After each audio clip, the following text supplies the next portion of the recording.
Hi everyone, welcome to Module 11. During this module, we will discuss strategies for independent learning for students with disabilities and or exceptional needs. So a few goals for this lecture or this module are to review differentiated instruction from our last module. Then I will talk through a few strategies for independent learning, and then we'll discuss upcoming assignments and a quick wrap up. This chapter is pretty brief, and so our lecture will not be too long this week. I know I say that all the time, but it really will be much shorter this time. So, just to get into a quick review, hopefully you all learned something new during the last module on differentiated instruction. I get the impression that many of you have some familiarity with it, but you want to remember that when differentiating instruction for students with different learning needs, that you focus on the content, right? So you can alter or individualize the content, the delivery of the content. You can alter or individualize the process, right? So provide accommodations for the process by which students receive that content.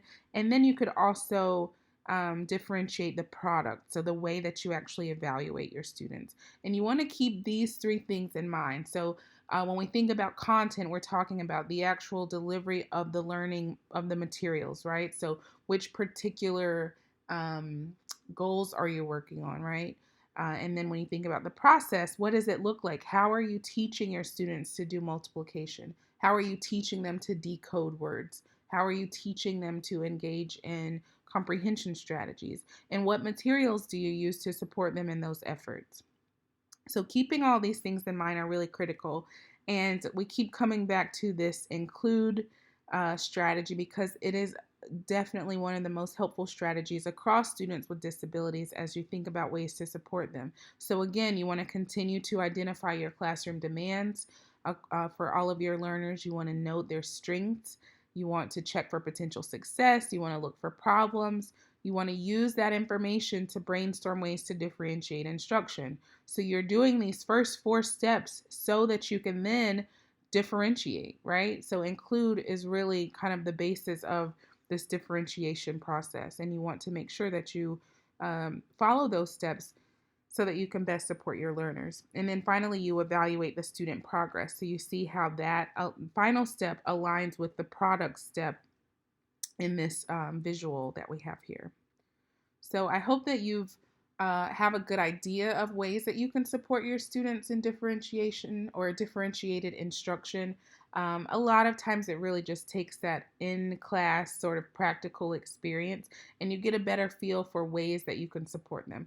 It could be things as small as giving a student an adapted type of scissors, right? If they need something for motor skills, or it might be a completely different type of worksheet for a student who has a more significant cognitive delay.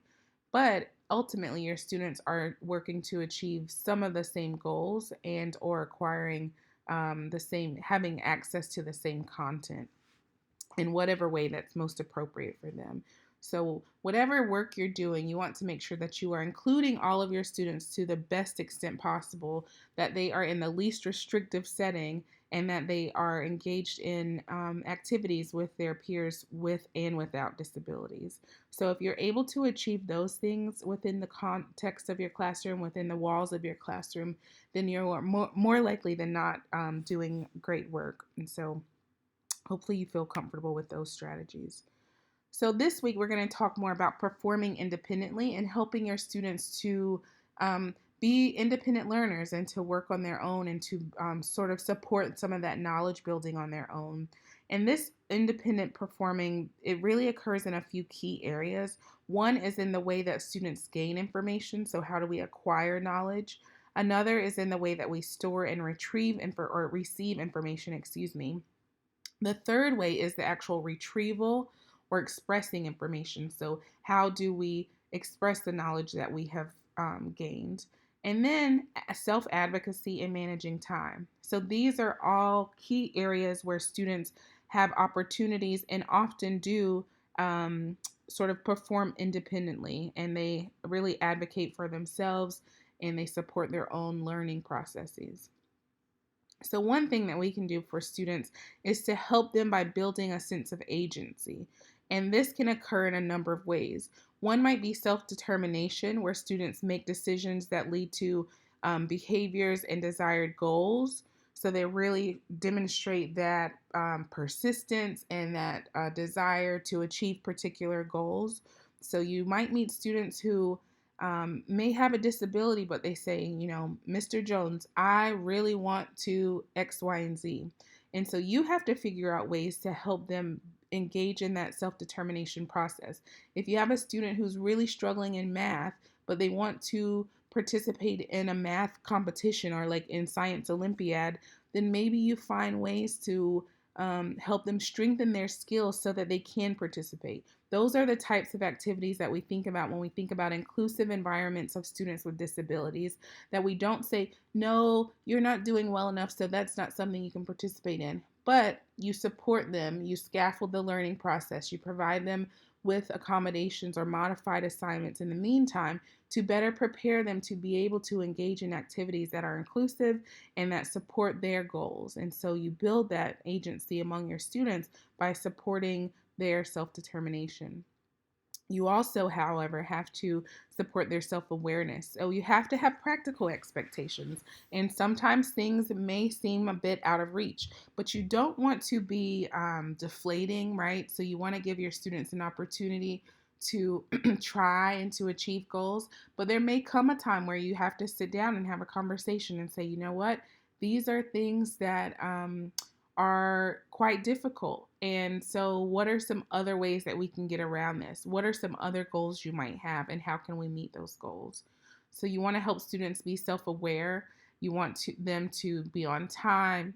You want them to be able to keep track of their assignments, really thinking about some of that executive functioning. Having that self awareness is very closely related to executive functioning skills. And then finally, having self advocacy skills is critical, especially for those of you who are going to be teaching middle grades and kind of these coming of age preteens and really thinking about how they can advocate for themselves. Students who have IEPs will start working on their transition plans at the age of 14 and a half. So you may have some students who are having to start thinking about what they will do in high school and whether they will continue along the traditional um, diploma route or whether they might consider a career trade certificate or etc. And so these are things that some students and some families have likely not faced before.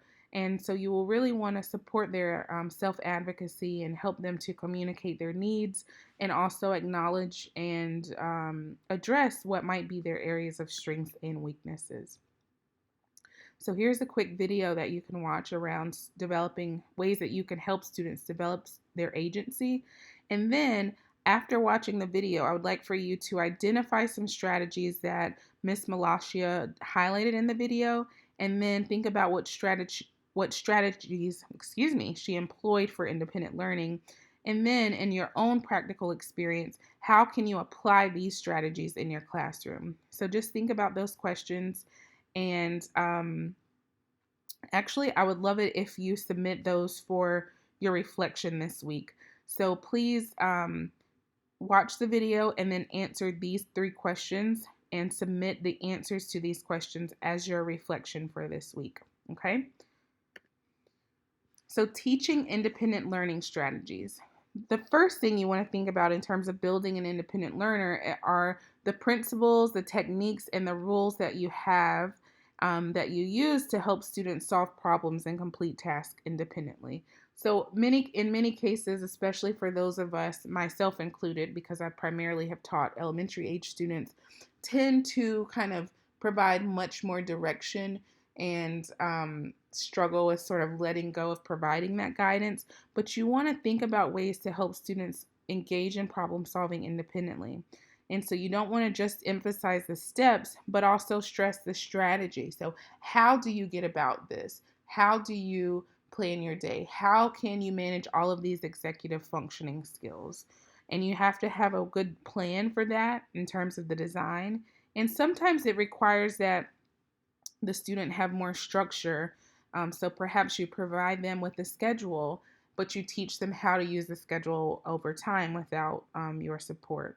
So students have to, have several strategies. And again, this is sort of a scaffolded thing. You're not just going to throw them in and say, okay, now you are responsible for your morning work, your homework, you're responsible for, all of these extra activities that they may not be used to having to complete independently, but you want to show them how, and then you sort of slowly release or relinquish that instructional control that you have so that the student can gain more independence in that way. So here are a few strategies for managing time and resources. You can remind students what materials that they need to bring each day. You can tell them to write it down to help them remember it. And then you can teach them specific questions that they might ask themselves to make sure they're more prepared for that independent sort of learning and really taking some authority and responsibility for their learning. You can also use schedule books. So here are some other strategies for engaging in those and using those with students. And then the self-instruction. So with this, students are taught to use language to guide their performance, and they talk themselves through a task. So you might have students who are using a checklist or what we call a task analysis in special education, and they literally talk themselves through a math problem, or they literally talk themselves through the cycle of photosynthesis, or they literally talk themselves through, um, a particular historical event.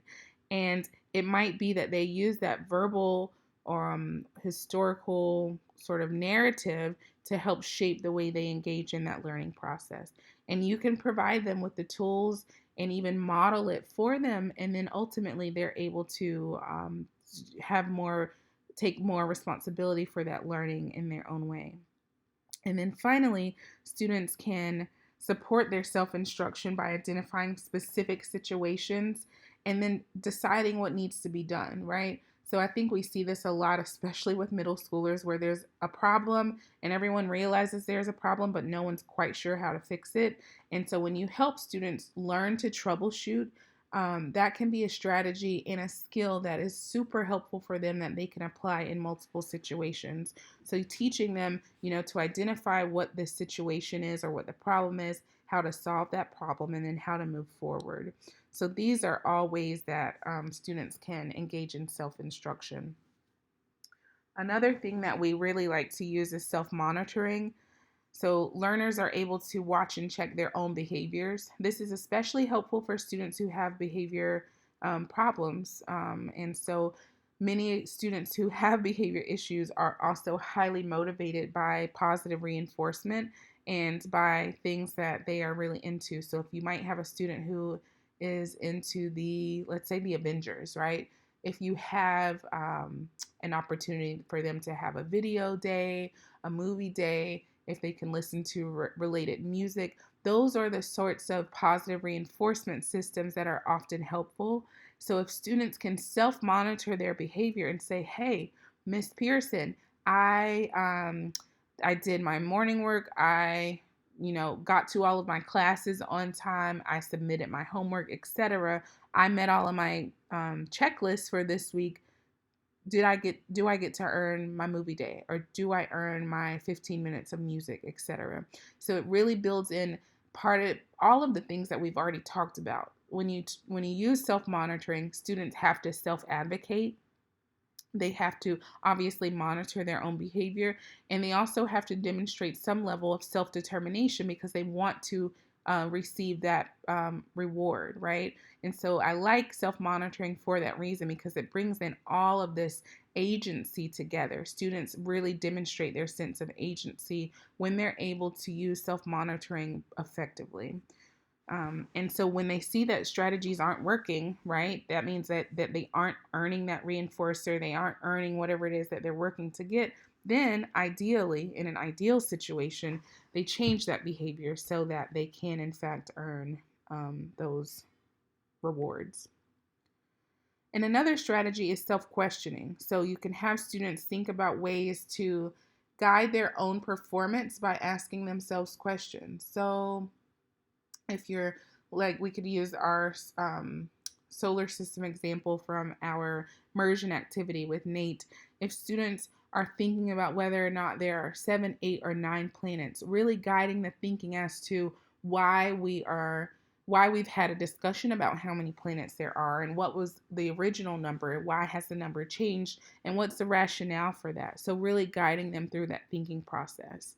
You can also help them identify behaviors or tasks that they can ask themselves if they've completed the necessary steps. So, can you, um, if you're thinking through, let's say, for example, comprehension, I go back to that. If you're not yet able to decode meaning of a single word, then can you really engage in a comprehension activity for a short story, right? So you really want to be able to decode the specific, or I'm sorry, be able to identify the specific sort of prerequisite skills or activities that students need to be able to achieve, and they need to understand that they need to achieve those skills and kind of check those things off before they can move to the next step. And speaking of checking things off, oftentimes using a checklist or even index cards are ways that you can help students to question their own learning and then to support and guide that learning process. So, if you would like to, and I actually strongly encourage you to do so, learn more about how students can become independent learners and how you, as teachers, can support that independent learning, I would highly suggest that you watch the IRIS module. They have quite a bit of several activities and resources that you can use to think more about independent learning in the classroom and how to guide and facilitate that process for your students. So that is all that I have related to independent learning. I know that was pretty brief, but I think that your textbook and the IRIS modules can provide you with even more information about those things. I wanted to spend about 10 minutes or so on the wrap up so that we can walk through your final assignments. As you know, we're quite close to the end of the semester, and I want to make sure we're really clear about your last two sort of major assignments that are coming up. So this coming Sunday, November 11th, your inclusive teaching proposal is due. And this is different from the full paper, okay? So you all have access, obviously, to the link. So you also have access to the assignment description on Moodle, and then you have another link in the syllabus. So you're able to access this description of the paper, the Inclusive Teaching Guide proposal. And so this is the actual Inclusive Teaching Guide is really your final project for the course. We're not having a final exam. But the idea here is that you are able to take all of the information that you have learned, all of the knowledge that you've built this semester, and think about how you might engage in inclusive teaching practices for students with disabilities. And so for your final assignment, you are asked to provide a narrative, a teaching guide, and a presentation. And the idea here is that this narrative really explains, and actually I'm jumping ahead, so let me just tell you what I want for the proposal. To help you prepare for the final assignment, I would like for you to submit a one-page description of your proposed inclusive teaching paper and guide. So this purpose of this particular assignment is really to explain how you want to approach your teaching guide, so you can talk about that in this middle point. And then you should indicate the grade level and the subjects that will be included in your teaching guide. So let's jump over to the teaching guide itself, and that might help you to understand, and it will help me explain it a little better. So we'll go back to the actual proposal. Excuse me. So there are 3 deliverables that I would like for your final assignment. The first is a narrative. So I would like for you to submit 4 to 5 pages that explains your personal philosophy and teaching practices related to inclusion, and then explain how they have been influenced throughout this course. So if you remember, you submitted a sort of initial inclusion philosophy assignment a few weeks ago, and I gave you feedback on that. Most of you did a really nice job, but there were several of you who didn't quite really talk about inclusion. And so I want you to continue to think about what that looks like, especially think more specifically about what your views were before you started this class. So, what your views were and what your experiences were with students with disabilities in your current placements or classrooms, or even when you were in school, thinking about whether or not you thought it was appropriate for students with disabilities to be in the classrooms with students without disabilities. And then now, having completed most of this course, what are your current thoughts? Do you think inclusion is the best practice for all students with disabilities? Do you think it's a best practice for some students? Do you think having sort of a hybrid approach where students receive special education services in a separate setting in combination with services in the general education classroom are more appropriate? Really providing a comprehensive overview of your own thoughts related to inclusion that are supported by the textbook or any other readings that you can provide or cite would be great.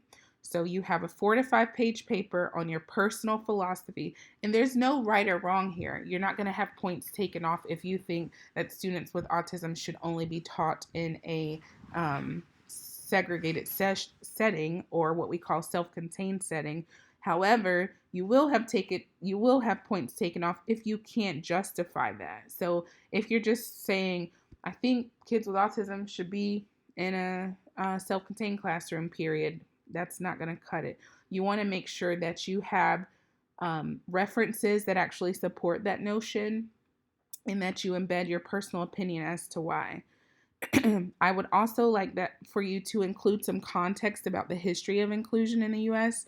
So you could think about this as your introduction, kind of what has inclusion looked like in the United States over time. And then summarize your initial inclusion paper and include a reflection of how and why your views have changed since we started the course. Okay. The next part is to provide empirical support that highlights the importance and benefits of inclusive practices. So this is where you need to use some references to support your beliefs. In other words, you need to have a discussion that's based on the course and readings about inclusions, and then include 3 benefits and 3 concerns for all students with disabilities. And you can suggest potential strategies that might help to minimize these concerns. So I would suggest that this number 4 of your narrative is going to be kind of that major chunk. That should be about 2 pages. Your summary of your initial inclusion paper and the reflection should be about 1 page. And then your introduction, also about 1-ish pages. Okay. So that's the narrative. That's your first deliverable for this project. The teaching guide, part 2, is the second piece, or the second deliverable. And for the teaching guide, this is going to be similar to the resources that you all created as part of your disability investigations. By the way, you guys did a really fabulous job of those.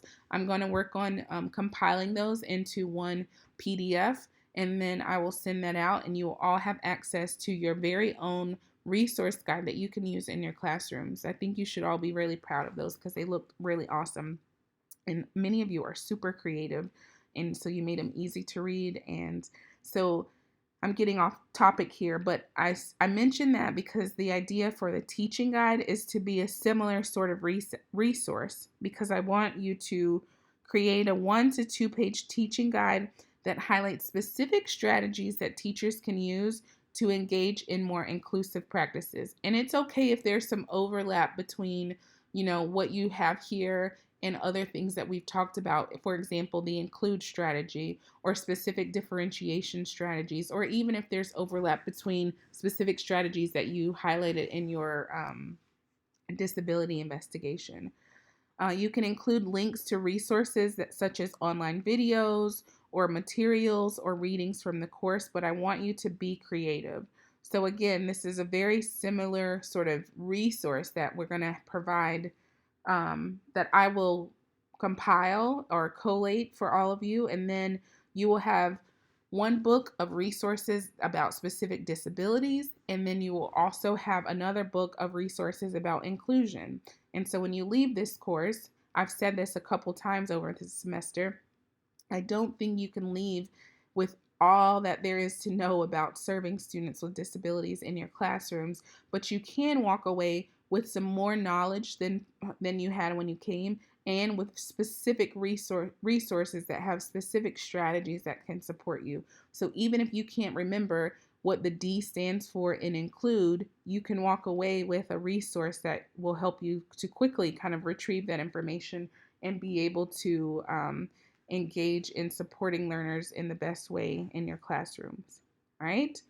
So finally, part 3 of this presentation or of this assignment, or your third deliverable, is the presentation. Okay. So you will present your inclusive teaching guide during the week of December 3rd through the 9th. And I have included a link in the presentation for this week so that you can go to the Google Doc and put in a preferred time for your group to meet. If for some reason those times don't work, send me an email, but I'm really hoping that all of you can meet at one of those times. It's set up the same way that we do the immersion group. So you choose either 6 p.m. or 7 p.m. on a Monday, Tuesday, or Wednesday. And we can meet in groups of up to 5. It's fine if it's fewer, but ideally everyone will be able to meet on those days. This is a required part of your final assignment. So please do make every effort to make those dates work. And if they absolutely cannot work, then we can discuss that further. You can see here the rubric for this assignment. So it's very clear. I'm going to stick to the rubric pretty closely. So you can see what each part is worth. There should be no sort of misunderstandings about how this will be graded. You have your introduction part of the narrative, your summary of your initial inclusion paper, your reflection of how your views have changed since that initial inclusion paper, the empirical support where you cite references that say, hey, inclusion is good for this reason, or inclusion sucks for these reasons, right? You have that empirical support, and then you use professional writing style. You stick to APA. You use person first language. Please do remember to use that. I do not want to see any use of autistic or disabled or handicapped. Those types of words are all sort of deficit language that we do not prefer to use in special education. So please avoid the use of non-person first language. And then your teaching guide, so that resource that you're going to create is worth 15 points. So be creative with that. Make sure it's something that's, something that you would like to walk away with and say, hey, this is a resource that I'm proud of and that I think I could see myself using in the future.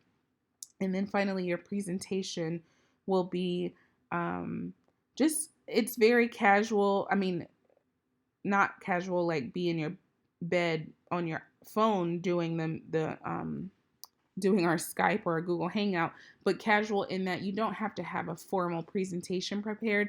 I really want you to talk through your assignment, and you can prepare some materials. I think what I will do, because I know you like to have a little more guidance, is I will, before next week, I will give you a few more sort of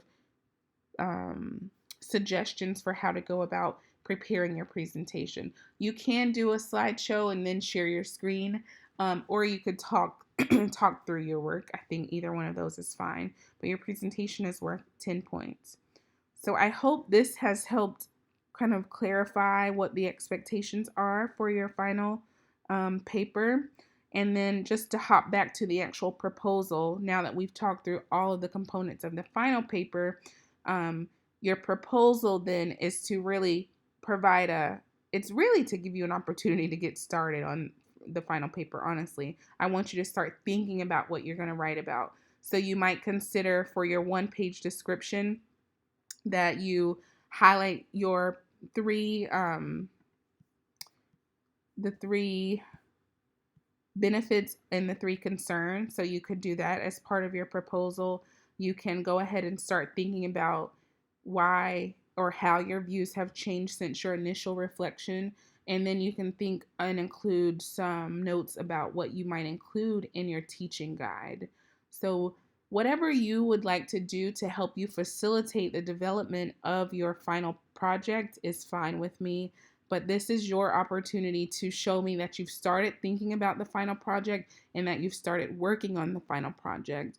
And so you want to explain your plan for how you're going to approach your teaching guide. So if you want to spend your whole page talking about your plan for the narrative, that's fine. But I do want you to show that you've at least thought about the teaching guide. I don't want to see you use the whole page to only talk about the teaching guide. I definitely want you to kind of outline or at least demonstrate that you've are thinking through what you will do for the whole project. Okay? I hope this has made things clear and not more confusing. And of course, you can always hit me up with questions or concerns. Okay? So let's hop back into the presentation.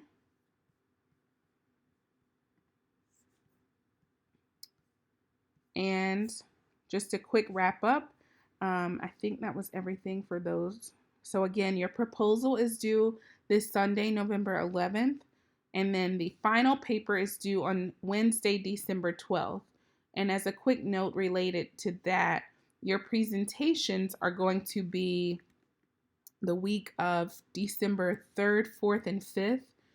But if you get feedback in your presentations that you want to then incorporate into your final paper, you can actually have time to make some revisions before it's finally due. So that's just another thing to keep in mind. So for this week, your assigned reading is chapter 10 in your textbook. Your weekly reflection is due on Sunday by 11:55 as usual. Remember, this week your weekly reflection is to respond to those 3 questions from the video earlier in the presentation. Your second assignment is to submit your inclusive teaching proposal, also by Sunday at 11:55. And then just as a quick reminder, we have our next immersion week coming up on November 26th, 27th, and 28th. So if you have not already signed up, please do so here. You can click the link and sign up there. I will also be giving out more specific sort of preparation strategies before we have our next immersion activity. I know many of you felt a little unsettled when you started because you weren't sure what to expect. So I will try to prepare you better for our next immersion experience. And then finally, your inclusive teaching guide is due on December 12th. The presentations for those are on December 3rd, 4th, and 5th. And you can sign up for your final presentations at this link. I think that's everything. If you all have questions, please feel free to reach out as usual. And I will see you next week for Module 12. We're getting close to the end. You guys are doing an awesome job. I know many of you have other projects that are starting to pile up for other classes, but I do encourage you to push forward and really take this time. If you have kind of some downtime before your other projects pick up, go ahead and try to knock out some of your inclusive teaching guides so that you have one less thing to worry about, okay? Feel free to reach out to me as needed, and I hope you have a wonderful week.